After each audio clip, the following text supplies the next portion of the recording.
aho hari ijambo rivuga ngo witinya. Yego. Bwira Abisiraheli bakomeze bagende kuko bari bubona agakiza iteka ari bubazanye. Rero niyo ntego y'ijambo duhagazemo, ari impamvu tutagomba gutinya kuko Imana iri kumwe natwe. Hari umugore ukomeye we mwiyobokamana. Mana yamushyize ku munzani hagati ari ugusubiza ituntu tw'abandi no guhita mu rupfu. Urahitamo iki? Afata umwanzuro ati n'ubundi napfuye birangiye, nabonye bamushyingura da burundu, finite rimine.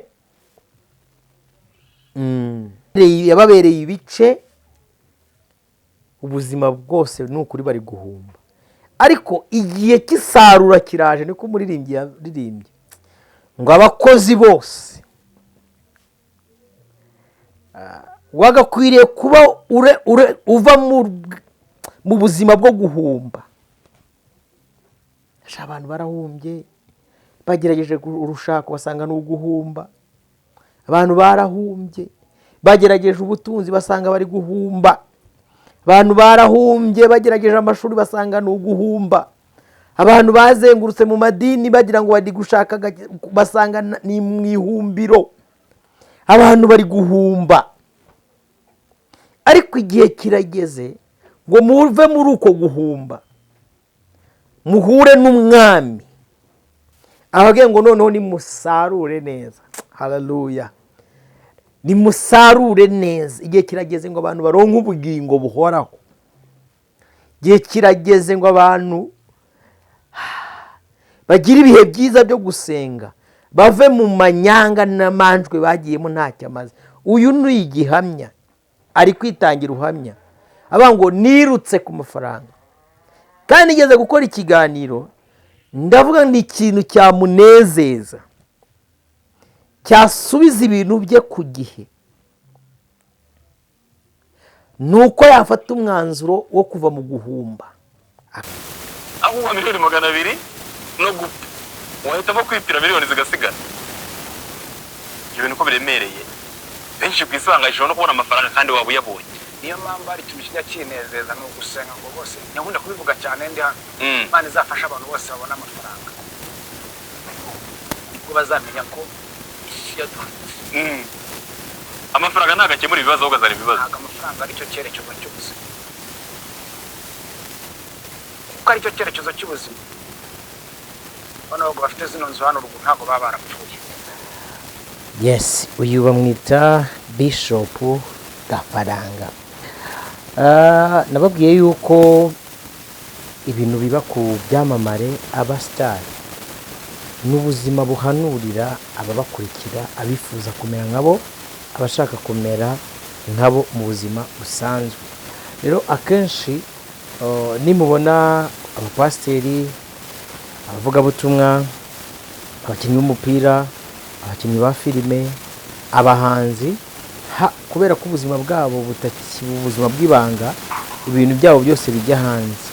Rimwe na rimwe abantu benshi bifuza kuba ibyamamare, ariko reka mbabwire ko ubuzima bw'ibyamamare nta buzima buburimo, nta buzima buburimo pe. I'm swear for God. Kubera izihe mpamvu?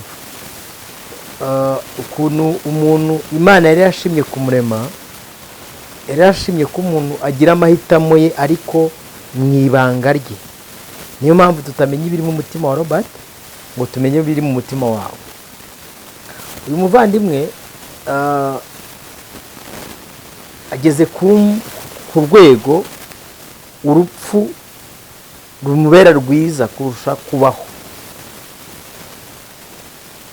Kugira amafaranga si cyo kibi, ahubwo imbaraga zakugejeje ku mafaranga nicyo kibi. Bibiliya iyivuga impiya arizo money cyangwa se amafaranga, iravuga ngo ni umuzi w'ibibi byose. Hanyuma hari uburyo bubiri bwo gutunga amafaranga. Ni ryari amafaranga cyangwa se impiya ziba umuzi w'ibibi byose? ni igihe impiya cyangwa se amafaranga bigutwaye bigushyire mu bubata bwayo, ukaba udakora ibyo utekereje ahubwo ukoreshwa amafaranga gukoresha ibyo ashaka. Abantu benshi mu buzima bwabo bakora ibikorwa bategetswe n'amafaranga, ntibakora ibikorwa bakoresheje amafaranga batunze. Turi mu gihe nababwiye ngo twavuye muri Aquaria tugera mu gihe cya Renaissance. Ni igihe gikomeye, ni igihe abantu bicunguza icyo bafite. Ndavuga abantu banze kwemera ko Yesu ari umwami n'umukiza ngo acungure ubuzima bwabo. Abantu banze kwemera ko Yesu ari umukiza yabayeho ngo amucungure. Iyo mvuze ngo bicunguza ikintu cyabo, niyo mpamvu muri kubona ibyamamare byinshi bigiye bitandukanye. Bimwe byicunguza urupfu cyangwa se bigacunguza imiryango yabo urupfu. Umuntu agafata umuvandimwe we, mama we, papa we, akamutanga kugira ngo agumye surviving abeho. Abandi bakicunguza inzu z'imbohe, muri kubibona ko ibyamamare biri kujyaho cyane. Si uko umuntu atajyayo, ariko ndi mu mbaraga zo gutangayo ubugingo bwabo cyangwa se guhigura imihigo y'ibyo bemeye. Urugero, nko mu bihugu byateye imbere nko muri Amerika, bano batinganyi benshi bajya mu nzu y'imbohe, ikintu kiba kibajyanyeyo ni ugushaka, reka myite nk'amasugi mashya, nkoresha iryo jambo. Umuntu niba yicaye akabwira abantu ko amafaranga ari mabi kandi yifuza ko bose bayabona bagakira, buriya mu mutwe biba byatangiye kwivangavanga. Hari igihe dukora ibiganiro hano n'ubundi abantu batureba bakaba ari abantu bakeya, n'abaturebye njya mbona benshi badutuka every day, ariko ntabwo tuzareka kuvugisha ukuri no kubwira abantu ukuri, icyo bita ukuri. Igihe cyose uzajya gushakira fame, ubutunzi, hona mu buryo bwo kwangiza ubutunzi bw'abandi, umubiri n'ubugingo n'umwuka w'abandi, no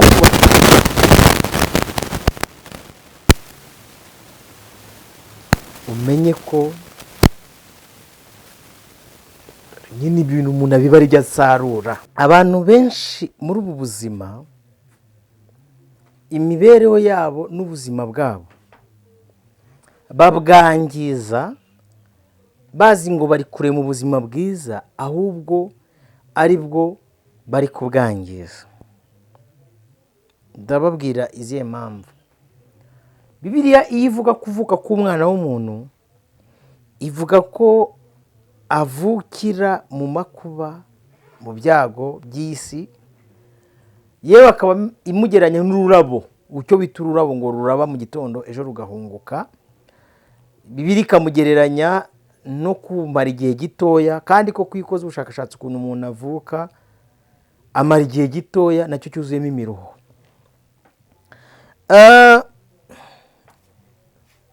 Nk'uyu muvandimwe twagiye dukora ibiganiro byinshi bigiye bitandukanye, tubasobanura nyine uburyo ki twavuye muri Aquaria tugeze muri Renaissance, aho abantu bari icyo bita kwicungura. Bamwe bakicunguza ikibi, abandi bakicunguza ikiza, abandi bahisemo gucungurwa n'umwana w'intama w'Imana, nawe akababera igitambo kimwe kizima gishimwa. Nk'uko namye mbivuga rero, ubu buzima buba ku byamamare ni impanuro, ni ibyigisho, ni code prophétique ku bandi bantu bavuga ati ngenda ashaka kumera nka Robert, ndumva ashaka kumera nka runaka, ndashaka kuba nka runaka. Mwigeze kubona mu minsi yashize inkubiri yabaye y'abakobwa umwe aza saa sita n'undi na mugenzi we bakaza baririmba ariko bafite abandi bari kwigana. Iyo rero wamaze kuba umuntu uzwi n'abantu benshi, umuntu aba pasiteri ngo bagiye kwa runaka, bamara kugera kwa runaka bafite amavuta adasanzwe, ariko wareba behind y'iherezo ryabo ni icyigisho cyigisha undi wari uri gutekereza ati ariko nanjye wakora bino, ariko umutima ugahita wati se ubundi ubarusha amavuta, bakabyihorera. Rero bibaho ari ukubera icyitegerezo n'icyigisho. Nabyutse mu gitondo, mu gitondo cya kare kare hari ijambo rinyuzuye, ijambo rivuga ngo self salvation. Ese agakiza kawe wowe ku giti cyawe kameze gute? Ni byiza? Ufite korari uririmbamo? Ni byiza? Ufite icyumba musengeramo? Ni byiza? Ufite urusengero usengeramo? Ni byiza? Ufite abantu musengana barenze umwe cyangwa babiri? Ariko se after y'ibyo ngibyo wowe salvation yawe, base yayo cyangwa se agakiza kawe gashingiye kuki? Base yako, base salvation yako iri base kuki? Abantu benshi bagendera mu kigare, bakumva bashaka gusengerwa bakabasengera, bakumva bashaka guterana bakajya guterana, ariko yourself, wowe ubwawe n'agakiza kawe bimeze bite? Wowe ubwawe n'ubuzima bw'umwuka bihagaze bite? Wowe ubwawe no gutegereza umwami Yesu bihagaze bite? Iki kibazo nakibaza nkakikubaza, hanyuma najya kugisubiza nkisubiza nawe ukisubiza. Ese ko abantu tuzi ko hari korari uririmbamo, hari worship team bibamo, hari urusengero rubamo, koko mu by'ukuri uko abantu tugufata kukijijwe niko n'Imana igufata? Icyo ni ikibazo wakwibaza, nanjye nkibaza, hanyuma tukisubiza. Ntabwo mbwiye ngo usubize, ni wowe uzi ubusabane bwawe bwuzuye n'Imana uko mugize gute, mubanye, mumeranye. Usanga abantu benshi bagiye batandukanye baharanira ko sosiyete, ayo matsinda y'abantu barimo, babita imfura, babita inyangamugayo, ariko imbaraga z'ibibasohokamo, imbaraga z'imikorere y'ibiganza byabo, imbaraga z'ibirenge byabo, imbaraga z'imitekerereze yabo, imbaraga z'imyanzuro y'umutima wabo, ugasanga ntabwo ari ubupfura, nta nubwo ari n'ubunyangamugayo.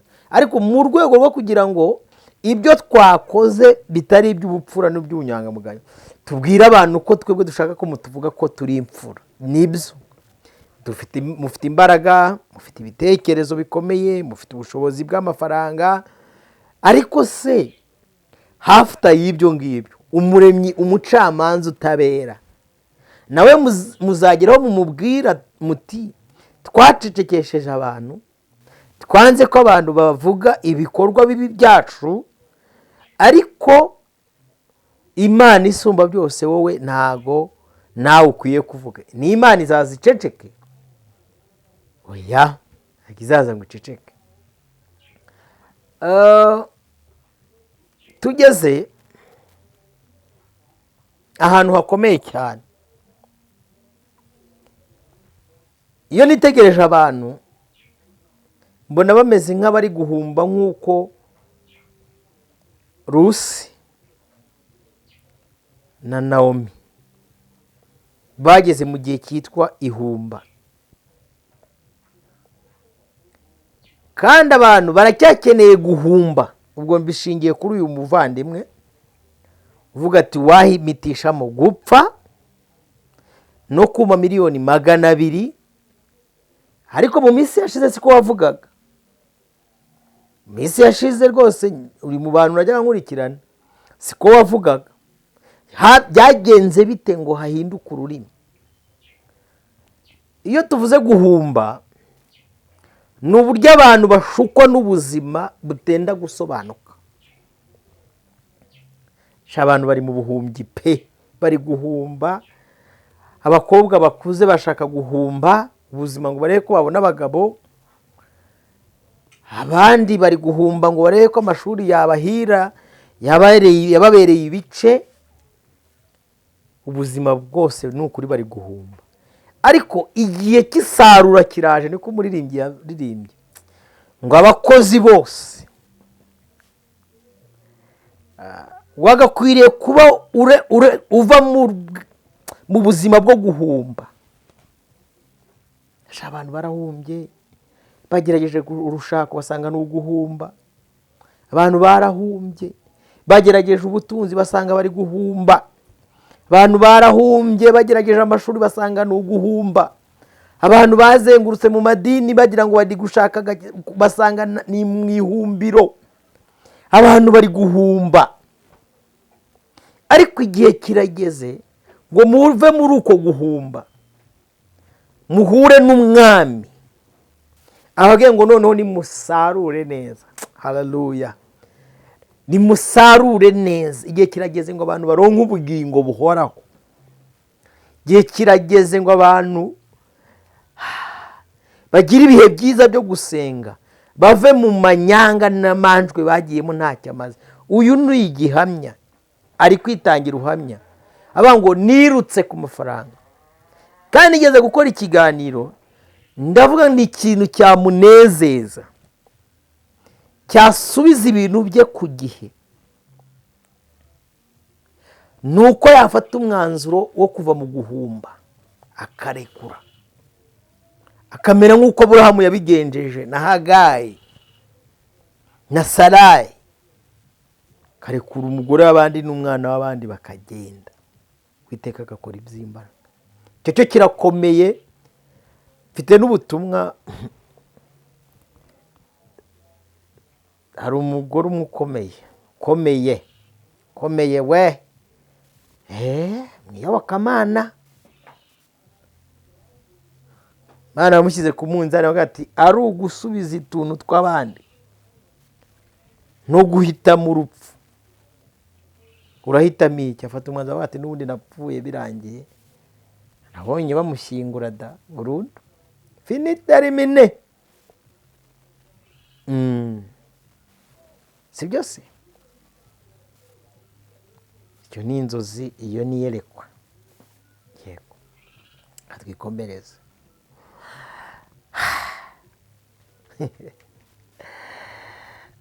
Uyu mwaka wita umwaka wo gucenshura. None tujye kugera muri 2027, umwaka w'isarura. Abantu bave mu guhumba, bave mu buhumbyi.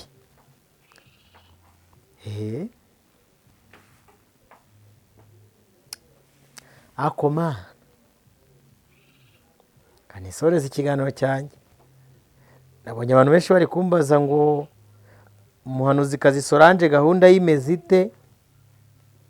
Kubura bibaye byiza namuhamagara nkamubaza akabasobanurira gahunda uko imeze, ngo y'amasengesho. Abantu bashaka gusengana nawe rwose mukamenya uko gahunda imeze, kandi ndebe ko ari ku murongo, hanyuma abibasobanurire. Buriya biba byiza. Solange waramutse neza? Haramutse neza Robert. Yesu ashimwe. Ahimbazwe.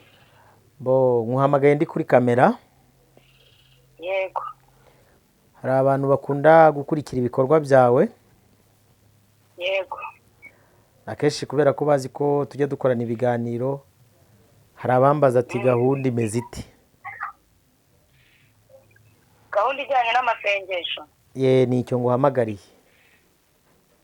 yego Twagira ngo dusobanurire uko gahunda iteye nyine abantu babona uko bagukurikira. ni ukuvuga ngo gahunda uburyo iteyemo twari twabivuze yuko ari amasengesho y'iminsi ibiri. Yego. rero muri iyo minsi ibiri bitewe n'uko hataboneka uburyo buhagije bwo kugira ngo abantu duteranire hamwe iminsi ibiri kubw'impamvu y'umutekano, twari twavuze yuko abantu bakorera amasengesho mu ngo zabo ku munsi wa mbere ariwo ku itariki ya 15 ariwo uyu munsi. Yego. hanyuma ku itariki ya 16 tugahurira hamwe tugakora iteraniro rigari ari ryo rizaba ku munsi w'ejo ku itariki ya 16. amasengesho akaba azabera ku rusengero rwa Silowamu hano i Gikondo. Yego. hafi ku kagari ka Kigarama. ni ukuvuga ngo iyo uyoboje umumotari cyangwa se wateze imodoka uviramo hano ku Igikondo Merezi ya kabiri. Yego. rero hari ibyapa bigenda biyobora abantu twashizeho biberekeza ku rusengero, ariko ku muntu watega moto we aravuga ikamugeza ku kagari ka Kigarama cyangwa se ku munara w'umukindo ku rusengero rwa Silowamu, umumotari ahita hakugeza. Uyu munsi abantu bari kure batashobora kubona uko bahagera, bari mu ntara, bari hanze y'igihugu, amasengesho bayakurikirana gute? uyu munsi hariho uburyo twashyizeho bwo guhurira hamwe. na saa 9 twasenze ariko turi gukorera kuri Google Meet. na saa 9 turi buterane, iyo link iriho kuri YouTube bayikoreshe, turaba turi kumwe muri iryo teraniro. ariko ku munsi w'ejo azaba ari amateraniro ari live kuri YouTube ya Solange TV. Okay. Ndumva amakuru ahagije tuyabonye. Intego yayo ni iyihe? Bari gusengera muki muri jambo meze bite? intego dufite ni amasengesho, n'ubundi ntabwo bihinduka, turi mu masengesho yo gusengera igihugu. Yego. hanyuma intego n'ubundi duhagazemo ijyanye n'ijambo iraboneka mu gitabo cyo kuva ibice 14 kuva ku murongo wa 13 kugera 16, aho hari ijambo rivuga ngo witinya. Yego. bwira Abisiraheli bakomeze bagende kuko bari bubona agakiza iteka ari bubazaniye. rero niyo ntego y'ijambo duhagazemo, ari impamvu tutagomba gutinya kuko Imana iri kumwe natwe. Yego. Ndumva nagushimira, keretse niba hari ikindi wenda kiri ku mutima wawe wumva wabwira abakurikira Prince Robert Rwanda. wenda icyo nabwira abantu, harabaho guca bugufi, gusaba imbabazi, kuko iki gitondo twabonye abantu bamwe baza ku rusengero, bigaragare ko harimo abataragiye bakurikirana uko twagiye tubisobanura. urumvamo ko nk'iyo ari imbogamizi yatangiye kubonekamo, ariko nsaba imbabazi abantu babashije kuza bagasanga urusengero rurafunze bitewe n'uko wenda habayeho kutamenyekanisha neza uburyo bizakorwa, wenda kugira ngo abantu bose babashe kubisobanukirwa. kumva ko habonetsemo akabazo, ariko uwo byaba byabayeho birashoboka ko yaba yarabyumvishe iwawe aho kuri Prince Robert cyangwa se n'ahandi. dusabye imbabazi mu izina ry'itsinda ryabo turi kumwe. Yego. ariko tubabwira ngo ejo turi kumwe nta kibazo kandi bihangane. Reka ngushimire ku mwanya uduhaye no kudusobanurira. Reka tubwire abantu ko ejo gahunda ikomeje, nyine bazaze mu materaniro, abandi bazabe bari live bakurikirana uko igiterane kimeze. yego murakoze imana ibahe umugisha. yego Yesu nadusohoza tuzakomeza ejo kandi ubwo mukomeze musenge gusengera igihugu ntibikabe uyu munsi gusa bibe bihoraho. Yego. Imana iguhe umugisha. Sawa. Yakakara agaciyeho nagira ngo mbishyireho umucyo mbona abantu bagumya kunyandikira bambaza biragenda gute. Ni byiza ko nyir'ubwite ari bubyisobanurira.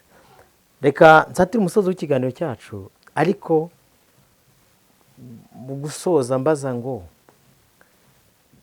donc your self salvation ihagaze ite, umeze ute, kuba ibyamamare mwishinga mushaka gukurikira nabyo bitorohewe. Yego Imana ibamugisha. Rero reka mbabwire ibiganiro byacu byo nakagaruka. Mwakoze kubana natwe nawe utaha. Ciao ciao, shalom shalom.